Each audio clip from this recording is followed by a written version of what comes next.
impossible to mistake it for anything else. Even at a distance, that rounded roof and gentle curve announced its presence before the badge ever came into view. The Volkswagen Beetle did not need to be explained. It was simply recognized. For many people, the Beetle entered their lives quietly. Perhaps it was parked along a narrow street, its paint faded by years of sun, and hummed past on a morning commute, sounding different from every other car on the road. The Beetle never tried to impress. It might have been the car a parent trusted on long family drives, or the first vehicle a young driver ever learned to handle. It arrived already familiar, as if it had always been there, waiting to be noticed. That sense of familiarity was not accidental. It was built, shaped, and refined through a manufacturing philosophy unlike any other. Welcome to INDUSTRIA, where we uncover the fascinating processes behind the manufacturing of items inside the factories. So grab your snacks and let's go! From its dark origins in Nazi Germany to the flower-powered optimism of the 1960s, the Volkswagen Beetle became one of the most recognizable cars ever made. Over its lifetime, it sold more than 21.5 million units, officially surpassing the Ford Model T's world production record on February 17, 1972. The Beetle's origins trace back to the 1930s when Adolf Hitler commissioned a people's car that ordinary Germans could afford for just 990 Reichsmarks. To bring this vision to life, he turned to engineer Ferdinand Porsche. Yes, that Porsche.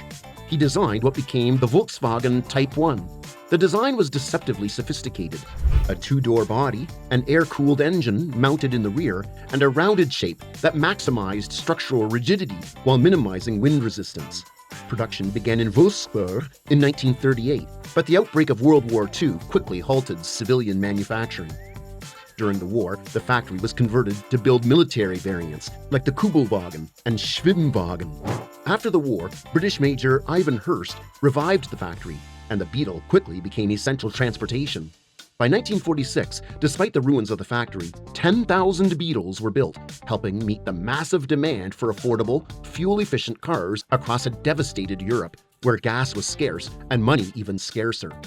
The Beetle's resource-efficient design wasn't just practical. It also created jobs at a time when employment was desperately needed. While the car required a great deal of human labor to build, that labor helped rebuild post-war economies. When it arrived in the United States in 1949, the Beetle stood out from oversized American cars. It was small, friendly-looking, durable, and cheap. A groundbreaking ad campaign by the agency DDB in the late 1950s embraced its oddness with slogans like "Think Small," turning the Beetle into a cultural statement rather than just a car. By the 1960s, it became a symbol of the counterculture. It was affordable, reliable, and perfect for long road trips. Driving a Beetle meant rejecting excess and embracing simplicity. Do you know that music legends like the Beatles, actor Paul Newman, and even Steve Jobs, the founder of Apple, drove one at some point? In fact, the very last original Beetle ever produced in 2003 was gifted to Pope John Paul II. To understand how the Volkswagen Beetle is made, you must first understand why it was imagined. The Beetle was never designed to be rare. It was shaped to be seen everywhere. Long before its tires ever touched pavement, it existed as an idea built around usefulness, reliability, and restraint. In the early decades of the 20th century, many automobiles were expensive, complex, and fragile. They were symbols of status, wealth, or technical bravado, but this one followed a radically different path. It promised mobility without excess, comfort without complexity. The Beetle was conceived as a practical companion. Its form followed that promise faithfully. That philosophy guided every decision that followed, from the first sketches to the final bolt tightened on the assembly line. The Beetle's iconic shape emerged from necessity rather than fashion. Its rounded body was aerodynamic and strong, requiring less material for framing while providing structural integrity. The smooth curves helped protect internal components and reduced wind resistance long before computers were used to calculate such things. The design was honest. Nothing was added without purpose. Inside, there was no luxury to distract from the experience of motion. The view through the windshield felt open and wide, reinforcing the feeling that this car was built for seeing the world, not conquering it. Drivers often remarked that it felt smaller on the outside than it did on the inside, an illusion created by careful proportions and thoughtful design. Nothing was wasted. Nothing was purely decorative. Beetle avoided the idea that progress required constant reinvention. Instead, it relied on consistency. Once its shape was decided, it stayed loyal to it. However, while the look remained constant, the car underwent over 78,000 incremental technical updates during its production run. Engineers examined how parts fit together, how weight was distributed, and how the vehicle behaved on different surfaces. Adjustments were made to improve longevity and ease of use. Over decades, changes were subtle, almost respectful, as if the designers understood that altering it too much would break the unspoken bond it had formed with the public. This consistency allowed something rare to happen. The Beetle became a constant in a changing world. While cities grew taller and roads grew faster, the Beetle remained reassuredly the same. People learned to trust it. They learned its sounds, its rhythms, its small quirks. But recognition alone does not explain how such a car came to be. Behind that familiar shape lies a deliberate process, one shaped by intention, constraint, and craftsmanship. But why does it look the way it does?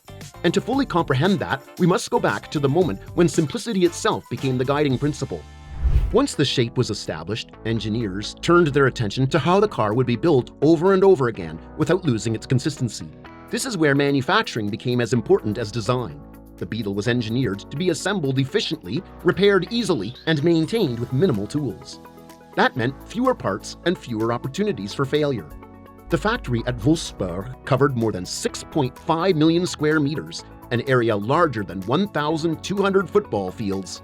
The factory halls alone take up 1.6 square kilometers, supported by a 75-kilometer road network and 60 kilometers of railway tracks. Every single day, over 4,000 Volkswagen Beetles rolled off its production lines during peak years.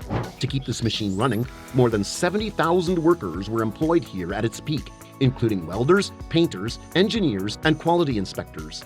An average factory worker earned around 1,200 Deutschmarks per month, roughly $400 at the time, a solid industrial wage in the 1970s. But the work was demanding. Shifts lasted 8 hours, and each worker focused on one specific task, repeating it hundreds of times per shift. But before we explain further how the Volkswagen Beetle is made, just a quick reminder. If you're liking this video so far, you'll love what else we've built here on INDUSTRIA. Check out the channel for more awesome factory stories. Every Beetle began its life in the press shop, with the body panels pressed from sheets of steel using massive stamping machines. These presses shaped doors, roofs, fenders, and hoods with remarkable precision.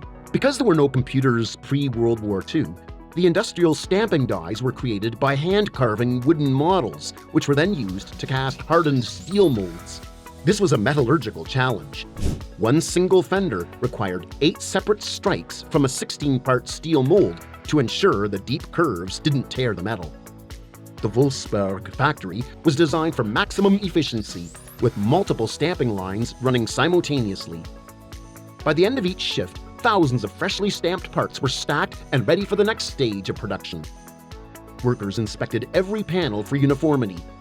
In modern years, Volkswagen revolutionized this by using Zeiss PyWeb software for 100% virtual verification, but in the classic era, it was all down to the artisan's eye. These panels were then welded together into a single body unit. Sparks flew as seams were joined, forming the unmistakable silhouette. Unlike modern unibody cars, the Beetle used a body-on-frame chassis with a central structural tunnel. Workers specialized in very specific tasks, carefully positioned doors, fenders, and roof panels, aligning each piece by hand before welding them together. Unlike today's robotic production lines, this process relied heavily on human skill. Precision was everything. Even the smallest misalignment could create serious problems later in production. Using simple measuring tools, workers constantly checked their work to make sure each Beetle body matched exact specifications.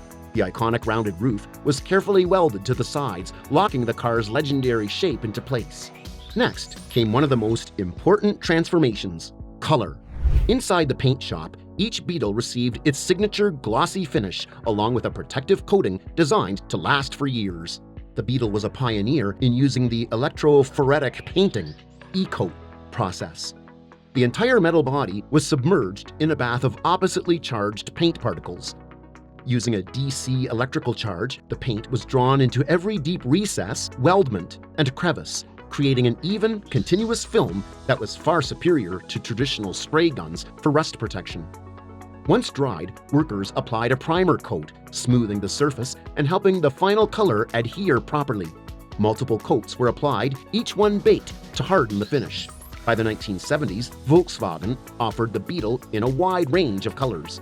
While classic black and white remained popular, buyers could also choose bold shades like Mars Red, Gentian Blue, or Bright Orange. Before leaving the paint shop, every car underwent a detailed inspection. Today, sensors detect flaws thinner than a human hair, but back then, workers searched for dust particles or uneven paint by hand. While the body took shape, another crucial component was being prepared separately: the engine. This stage of production led up to the marriage because it joined the Beetle's body and chassis into a single car. The Volkswagen Beetle was built without a radiator because it was originally designed for wartime conditions, where reliability mattered more than comfort. In World War II, vehicles had to survive freezing winters, desert heat, rough roads, and even battlefield damage. A traditional watercolored engine could freeze, leak, or be destroyed if the radiator were punctured, instantly disabling the car. By using an air-colored engine instead, the Beetle avoided all of these risks. There was no coolant to freeze, no radiator to break, and far fewer parts to fail. This simple, tough design made the Beetle nearly unstoppable, allowing it to run in extreme environments and helping it become one of the most reliable cars ever built. The Beetle's engine was unlike most others of its time. Instead of being mounted at the front and cooled by liquid, it sat at the rear and relied on air for cooling. This eliminated the need for a radiator, water pump, and hoses, the most common points of failure. The air-cooled engine was compact and rugged, cast from a lightweight magnesium alloy. This decision simplified construction and reduced the number of parts required. Inside a separate section of the factory, workers assembled the engine piece by piece. In the 1970s, the most common option was a 1.6-liter four-cylinder engine producing around 50 horsepower. Each one was run to ensure it performed smoothly. But before the body and engine could be joined, the chassis had to be prepared. Workers installed the suspension, the transmission, and the wheels. Then came the big moment: the marriage. Using overhead conveyors, the painted body was lowered onto the chassis and secured with roughly 18 bolts. Precision was critical. Did you know that the early Beetle's windshield washer fluid was actually powered by air pressure from the spare tire? Now it was time to focus on the details. Workers installed the wiring first, connecting the dashboard, headlights, and horn. Then came the seats, simple, durable, and easy to maintain. The dashboard featured just a speedometer, fuel gauge, and a few essential switches. In early models, there wasn't even a fuel gauge, just a reserve fuel lever you flipped with your foot when the car started to sputter. Next, the windows and doors were installed. The doors were adjusted until they closed with a reassuring, solid thump, a sound so iconic that VW used it in advertisements to prove that the car was airtight enough to float. Finally, wheels were mounted, fluids added, and the car underwent a series of inspections. What made this manufacturing process remarkable was its consistency over time. While other vehicles changed dramatically, the Beetle evolved slowly. This allowed factories around the world to produce Beetles with the same spirit, whether they were built in Germany, Brazil, or Mexico. One major reason for the Beetle's global success was its affordability. In the early 1970s, a Beetle cost around $2,000 and could achieve more than 25 miles per gallon. To put that into perspective, a Ford Mustang costs nearly twice as much. Its simple design made it inexpensive to manufacture, easily repaired, and extremely fuel efficient. Finding a Beetle at that price now is nearly impossible. Restored classic Beetles regularly sell for $15,000 to $30,000, while rare split-window models from the 1950s can exceed $100,000. For the Beetle, the road ahead wasn't smooth. By the 1980s, newer Japanese cars began to dominate. While production ended in Germany in 1978, it continued abroad. The Puebla plant in Mexico became the global hub, producing the Vocho until July 30, 2003. In 1998, Volkswagen revived the icon as the new Beetle, marking the beginning of its final chapter, which eventually concluded in 2019. Yet the end of production did not mark the end of its story. Beetles remain on roads, in garages, and in memories across the world. When people see one today, they often smile and feel nostalgic. And there you go. That is how the Volkswagen Beetle is made. Don't forget to like, share, and subscribe to INDUSTRIA. And if you are interested in finding out how Matchbox and Hot Wheels toy cars are actually made, then you must check out the videos on the channel. And let us know in the comments what stuff we should dive into next.